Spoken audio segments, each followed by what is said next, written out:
সাভারের বেড়াইদ এলাকায় কৃষি জমি দখল করাকে কেন্দ্র করে হাউজিং প্রকল্প গড়ে ওঠার অভিযোগ করেছেন এলাকাবাসী। তারা জানান, আওয়ামী লীগ সরকারের প্রভাব খাটিয়ে কিছু লোক সরকারি খাস জমি এবং কৃষকের 3 ফসলি জমি দখল করে অবৈধভাবে গড়ে তোলে প্রকল্প। কিন্তু সরকার পতন হলেও তাদের কার্যক্রম থেমে নেই। প্রতিনিয়তই দখল আর ভরাট করা হচ্ছে কৃষি জমি।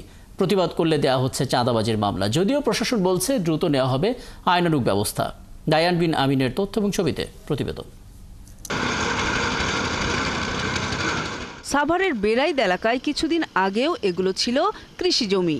বছরে 3 বার ফসল তুলতেন এলাকাবাসী, কিন্তু এখন সেখানে বালুর স্তূপ। প্রতিনিয়ত চলছে ভরাট কাজ। নিজ জমি থেকে মালিকানা হারাচ্ছেন কৃষকরা।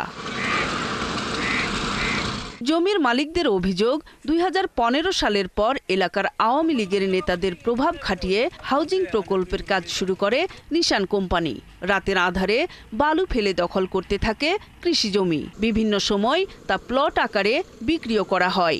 আমাগো জমি আনতাজে তারা প্লট করে হাউজিং এর প্লট করে বিক্রি করে হারাইছে। তো কার বাপের জায়গা বেছিল?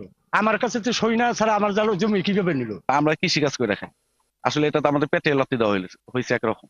পেটে লাথি খাইলাম, জমিও হারাইলাম। আমাগো মাইরা দইরা আহত কইরা মনে করো 5-6 জন আমাগো মেডিকেল ছিলাম। কোনো কেস কামারে থানায় অভিযোগ আমাগো নেয় নাই। অভিযোগে আরও বলা হয়, বিভিন্ন সময় দখলের প্রতিবাদ জানালে উল্টো হয়েছেন মামলার আসামি।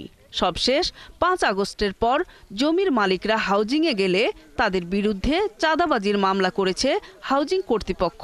জমির যাইতে দেয় নাই, এমন গেলে মামলার ভয় দেখাইছে।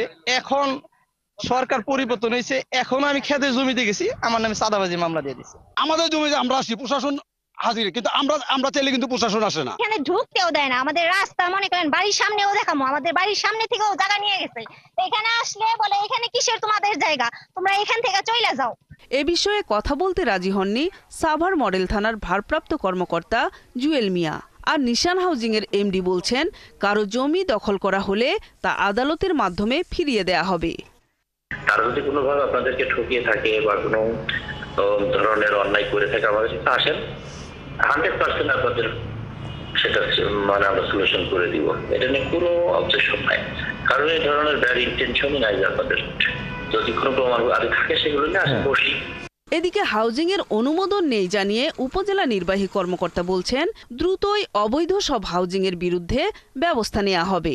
অবৈধই আপনারা জানেন যে রাষ্ট্রের ঊর্ধ্বে কেউ নাই, সরকারের ঊর্ধ্বে কেউ নাই। এখন রাষ্ট্রকে যে চ্যালেঞ্জ করবে, সে যে হোক না কেন, তাকে আমরা আইনের আওতায় আনবো এবং আইনের সর্বোচ্চ প্রয়োগ তার বিরুদ্ধে হবে। এর আগে অবৈধভাবে গড়ে ওঠা হাউজিং প্রকল্পগুলোর বিরুদ্ধে প্রশাসন ব্যবস্থা নিলেও পুরোপুরি তাদের কার্যক্রম বন্ধ হয়নি। নূর তাজমিন নীর, ৭১।